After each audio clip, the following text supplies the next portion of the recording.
नमस्कार बच्चों, zoology fact series में आप सभी का बहुत स्वागत और अभिनंदन है। हम इस शॉर्ट वीडियो में बहुत महत्वपूर्ण स्लाइड लेकर आते हैं जिनके अंदर 10 या 10 से अधिक महत्वपूर्ण आंसर छुपे रहते हैं। तो आज इस श्रृंखला में हम लोग एड्स के बारे में बात करेंगे।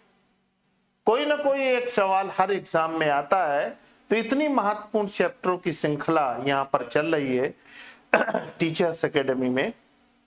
एड्स है तो सबसे पहले सवाल तो यही आ गया कि इसका नाम क्या है। तो एक्वायर्ड इम्यूनोडेफिशिएंसी सिंड्रोम, ये एड्स का नाम हो गया। दूसरा सवाल, ये एक सवाल हो गया। दूसरा क्वेश्चन आया, एड्स डे कब सेलिब्रेट किया जाता है?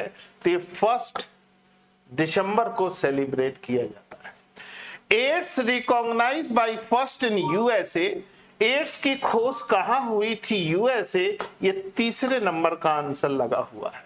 यूएसए में कब हुई थी? 1981 में। कभी अच्छे एग्जाम डेट भी पूछ लेते हैं। चौथा हो गया, किसमें हुआ था? इन होमोसेक्सुअल मेल में। पांचवा आंसर आपके लिए हो गया होमोसेक्सुअल मेल। तो मेल पार्टनर है ये। तो 1 दिसंबर में खोजा था इसको गॉटलीब ने। किसने खोजा था? गॉटलीब ने। इसलिए 21 दिसंबर को एड्स डे सेलिब्रेट किया जाता है। जिस दिन खोजा गया था उसी दिन सेलिब्रेट किया जाता है। आइए आगे। AIDS caused by HIV virus. तो ये HIV वायरस हमारा 7वें नंबर का आंसर हो गया।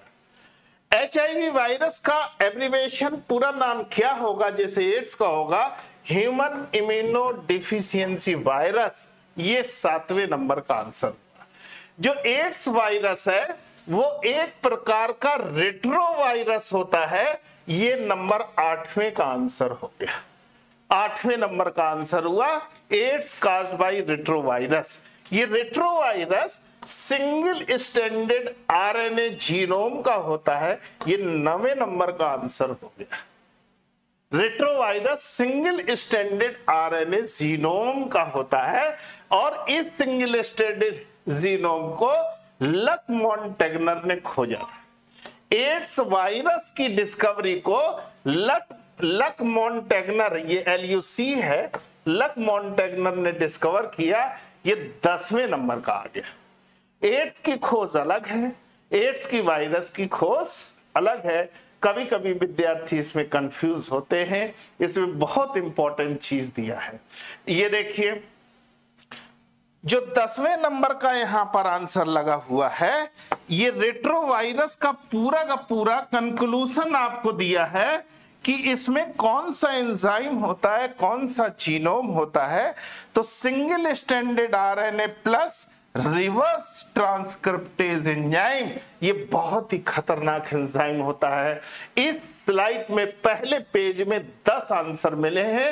अब आपको कितनी इंपॉर्टेंट लगी है आप कमेंट्स जरूर इसमें करेंगे। अगला देखिए page. Virus infect first the macrophages then HT cell. इसको T4 सेल बोलते हैं। ये T4 सेल है। ये इसको यहां पर T4 receptor on sale surface and paralyse the immune system. पूरे को देखिए 10 हो गए थे यहां पर। वायरस इन्फेक्ट फर्स्ट, सबसे पहले वायरस किसको इन्फेक्ट करता है? 11वें नंबर का आंसर लगा है मैक्रोफेजेस। मैक्रोफेजेस को सबसे पहली बार इन्फेक्ट करता है और फिर इसके बाद helper T cell. Helper T cell ये आपका 12वें नंबर का लगा है। हेल्पर टी सेल को ही T4 सेल बोलते हैं। T4 receptor on sale surface. ये T4 रिसेप्टर कहां पाया जाता है? ये सेल सरफेस में है कि साइटोप्लाज्म में है, बाहर होता है कि अंदर होता है?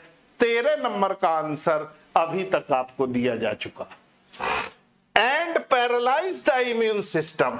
एड्स वायरस करता क्या है, किस टाइप की समस्या पैदा करता है?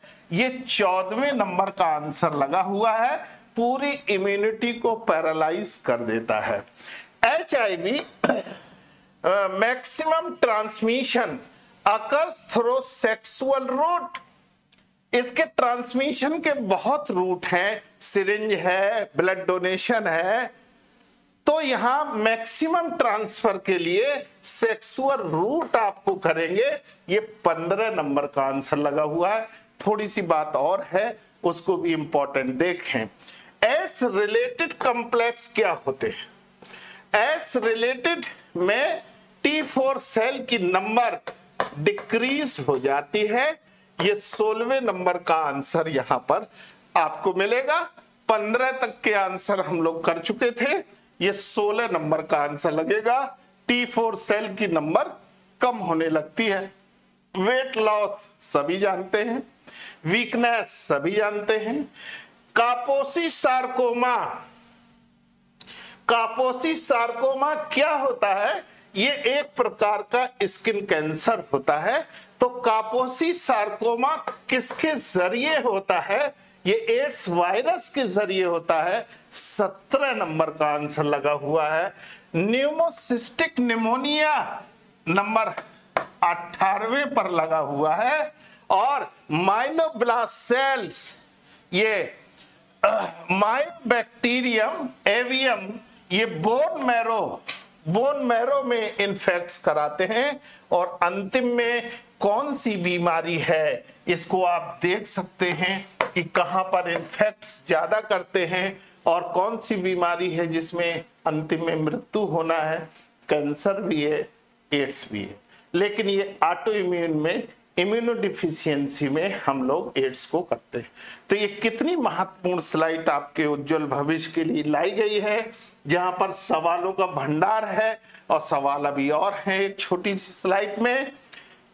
इसका इंक्यूबेशन पीरियड क्या है?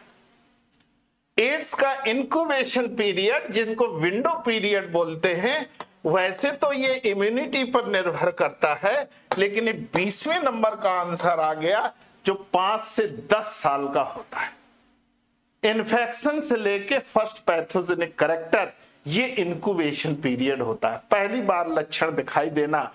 HIV टेस्ट के लिए आएंगे, कौन सा टेस्ट कराया जाता है? 21 नंबर पर आ गए हैं। एलिसा टेस्ट कराया जाता है। एलिसा का कंफर्मेशन वेस्टर्न ब्लॉट टेस्ट होता है। इसको कंफर्मेशन टेस्ट बोलते हैं, कंफर्मेशन टेस्ट बोलते हैं। एलिसा के बाद वेस्टर्न ब्लॉट से कंफर्म करके, तो एड्स का कंफर्मेशन टेस्ट क्या होता है? चूंकि बहुत सारे विद्यार्थी सिर्फ एलिसा को जानते हैं, लगा चले आते हैं, खुश होकर लगा चले आते हैं, लेकिन एड्स का कंफर्मेशन टेस्ट वेस्टर्न ब्लॉट है। एलिसा उसके पहले का टेस्ट होता है। एंजाइम लिंक्ड इम्यूनोसॉर्बेंट एसे इसका नाम है। और अगर इसकी ड्रग के लिए बोला जाए कि इसकी कौन सी ड्रग है, तो आप सभी जानते हैं बहुत अच्छी ड्रग नहीं है, लेकिन डाइजोथाइमिडीन्स एंड ज़ाइडोवेनुडीन्स, ये 2 ऐसी ड्रग हैं जो इम्यूनो बूस्टर के रूप में इस्तेमाल की जाती हैं।